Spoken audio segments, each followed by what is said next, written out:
बहुत गुमराह किया है, तुमने लोगों को गुमराह करने की इंतहा कर दी। ऐ जिन्नों की जमात, तुमने बहुत ज्यादा लोगों को गुमराह किया।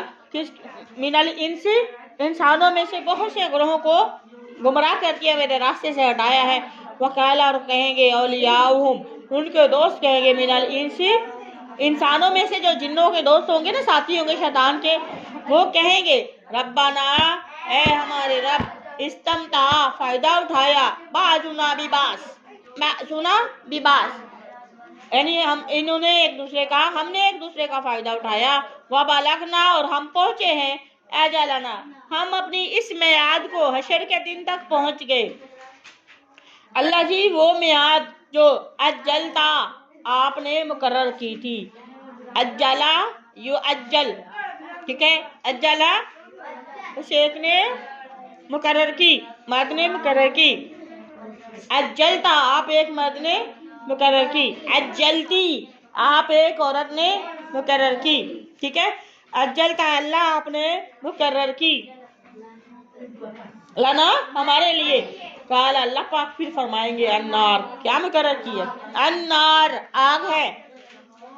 मसवाकुम, मसवाकुम, तुम्हारा ठिकाना, तुम्हारा बदला, तुम्हारा रहने की जगह। खालिदीना फीहा, खालिदीना, हमेशा फीहा, इसमें रहेंगे। इल्ला, सिवाय माशा अल्लाह, जिसको अल्लाह चाहेगा, जिसको इस आग से निकाल लेगा, ठीक है। अच्छा मेरी बात सुने, हर बंदे को उसके अमलों का बदला देना है। हर बंदे ने सजा जहन्नुम की चखनी है, जितना उसने गुनाह किए होंगे उतने चखेंगे, ठीक है। और शिरक के अलावा बाकी लोग आखिर इस्लाम की सिफारिश से, शफात से, अल्लाह की रहमत से, अल्लाह के हुक्म से वो लोग निकाल लिए जाएंगे जिनके दिल में शिरक नहीं होगा। वो सारे के सारे लोग सिफारिश की वजह से, अल्लाह की रहमत की वजह से वो निकाल लिए जाएंगे। और ये जो मुशरिक होंगे ये खुलूद फिन्नार होंगे, इनको अल्लाह ने कसम खाई है। खुलूद फिन्नार का मतलब जानते हो? ये हमेशा जहन्नुम में रहेंगे, हमेशा। आप देखें, कुरान देख लें उठा के, और अल्लाह पाक ने खुद फरमाया है कि मैंने मुशरिक को कभी माफ नहीं करना, मेरे साथ शिरक ना करना। बाकी मेरी रहमत आई तो मैं तुम्हें सारे गुनाह माफ कर दूंगा, लेकिन सिवाय मेरे साथ किसी को बराबर करने के, ये मैंने माफ नहीं करना। तो मुशरिक लोगों को जहन्नुम से नहीं निकाला जाएगा। बाकी लोग जैसे हस्बे, जितने किसी ने एक गुनाह किए, किसी के 2, किसी के 10 निकाह, उतनी उनको सजा मिलेगी। तो अल्लाह पाक, कुछ ऐसे हैं जिनको अल्लाह पाक ने दुनिया में बशारत दी है कि उनको मैं बेहिसाब जन्नत में दाखिल कर दूंगा, ठीक है। वो भी लोग खुश नसीब होंगे।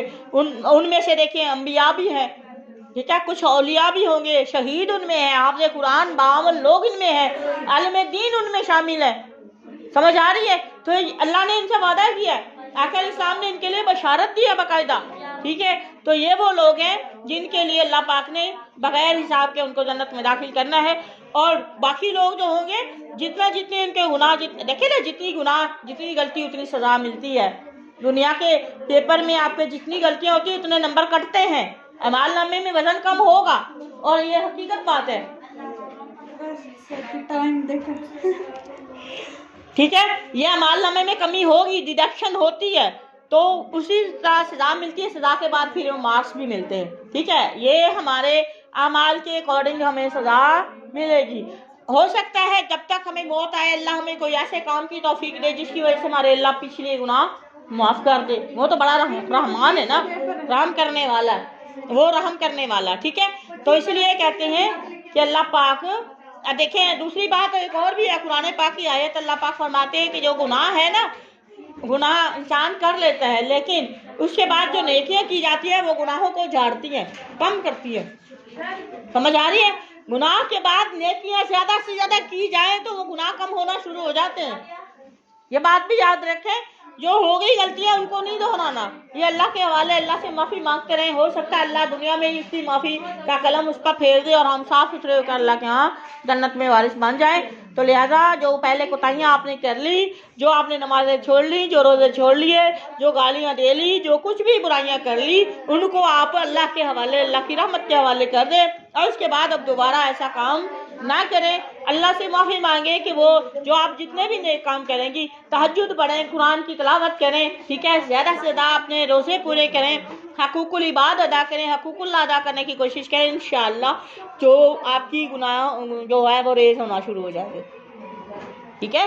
اور یہ نوافل جو ہے نا، نوافل جو نفلی عبادات ہوتی ہیں، وہ فرائض کی میں جو کمی کوتاہیاں ہوتی ہیں وہ پوری کرتے ہیں، سمجھ آ رہی؟ جیسے ایکسٹرا سوال پیپر میں ہوتا ہے تو وہ اس کے پچھلے مارکس دیکھے جاتے ہیں، سمجھ آ رہی ہے نا، اس میں کاؤنٹ کرنے کی کوشش۔ اور یہ نوافل نفلی عبادات جو ہے نا، یہ وہی ہے کہ یہ ہمارے فرائض میں جو ہم نے کوتاہیاں کی ہیں، جو اس میں نقائص کیے ہیں، جو ہم نے چھوڑے ہیں یا گناہ کیے ہیں، وہ اس کے ریز کرنے کا، کم کرنے کا باعث بنتے ہیں، سمجھ آ رہی؟ سب سے پہلے فرائض پورے کریں، یہ نہیں ہے فرض نماز آپ چھوڑ رہی ہیں تہجد پڑھ رہی، نہیں، پہلے فرائض ہے۔ سوال آپ سے فرائض کا ہونا، نوافل کا نہیں ہونا۔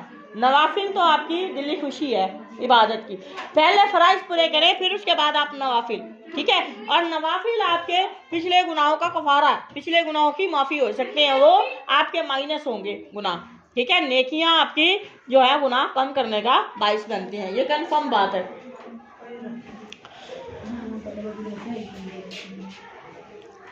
جس کو اللہ چاہ دے، جس کو اللہ چاہے اس کو معاف کر دے۔ ان ربا کا، بے شک آپ کا رب جو ہے حکیم علیم، خوب حکمت والا، اس میں حکمت کیا اللہ جانتا ہے، اور خوب علم والا، کذالک اسی طرح نولی بعض اور ہم دوست بنا دیتے بعض ظالموں کو، بعض ظالم لوگ، مشرک کا ساتھی ہے۔ کبھی آپ نے دیکھا توحید والا مشرک کا دوست بناؤ، خدا کی قسم ہو ہی نہیں سکتا۔ اللہ پاک فرمائے انما المشرکون نجس، مشرک ناپاک ہیں، پلید ہیں، اللہ پاک خود فرما رہا ہے، جہاں سے مرضی ڈکشنری جس مرضی سے ترجمہ کروا لو اس آیت کا، انما المشرکون نجس، مشرک جو ہے ناپاک ہیں، ٹھیک ہے۔ اللہ کے ساتھ جو شرک کرتا ہے، اللہ کی کراہیت کی انتہا کر دی اللہ پاک نے، اللہ پاک فرماتے ہیں وہ تو ناپاک ہے، وہ پاک نہیں ہے، سمجھ آ رہی ہے؟ اللہ پاک فرماتے ہیں مشرکوں کو، ظالموں کو ہم نے ایک دوسرے کا ساتھی بنایا، مومن کو مشرک کا ساتھ نہیں ہے، بیما اس وجہ سے کان وہ تھے یکسبون، جو وہ کام کرتے تھے، وما توفیقی